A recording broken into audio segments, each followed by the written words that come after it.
Artemis 2 now bound for the moon. Good roll pitch. মানবজাতির ইতিহাসে আরেকটি মহাকাশ অধ্যায় রচিত হলো। গত 1 এপ্রিল বুধবার সন্ধ্যা 6:35 নাসার আর্টেমিস 2 রকেট ফ্লোরিডার কেনেডি স্পেস সেন্টারের লঞ্চ কমপ্লেক্সে 39B থেকে সফলভাবে উৎক্ষেপণ করা হয়। এই 10 দিনের মিশনে নাসার নভোচারী রিড ওয়াইজম্যান, ভিক্টর গ্লোবার এবং ক্রিস্টিনা কক এবং কানাডিয়ান স্পেস এজেন্সির নভোচারী জেরেমি হেনসেন চাঁদের চারপাশে ঘুরে পৃথিবীতে ফিরে আসবেন। এটি স্পেস লঞ্চ সিস্টেমের দ্বিতীয় উড়ান, অরিয়ন মহাকাশযানের প্রথম মানববাহী যাত্রা এবং 1972 সালের অ্যাপোলো 17 মিশনের পর প্রথমবারের মতো মানুষ পৃথিবীর নিম্ন কক্ষপথের বাইরে পাড়ি দিচ্ছেন। ভিক্টর গ্লোবার হলেন প্রথম কৃষ্ণাঙ্গ ব্যক্তি, ক্রিস্টিনা কক প্রথম নারী এবং জেরেমি হেনসেন প্রথম অমার্কিন নাগরিক যারা পৃথিবীর নিম্ন কক্ষপথের বাইরে মহাকাশে যাচ্ছেন।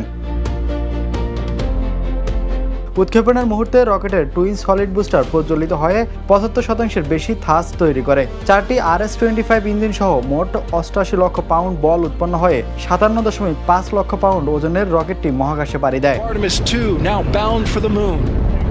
Good roll pitch. আগামী 6 এপ্রিল সোমবার মহাকাশচারীরা চাঁদের কক্ষপথে পৌঁছাবেন এবং চাঁদের দূর প্রান্তের ছবি তুলবেন, যা মানুষের চোখে প্রথমবারের মতো দেখা হবে এমন কিছু অঞ্চল। এই মিশন পৃথিবী থেকে সবচেয়ে দূরে মানুষের যাত্রার রেকর্ড ভাঙতে পারে, যা আগের অ্যাপোলো কর্মসূচির দূরত্বের রেকর্ডও ছাড়িয়ে যাবে।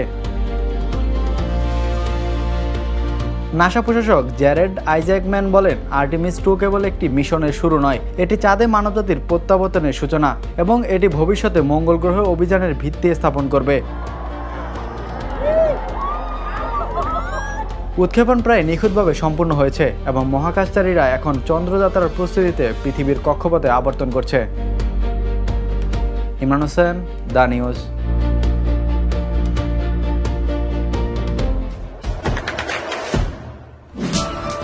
দেশে দেশে সবার সাথে দ্য নিউজ।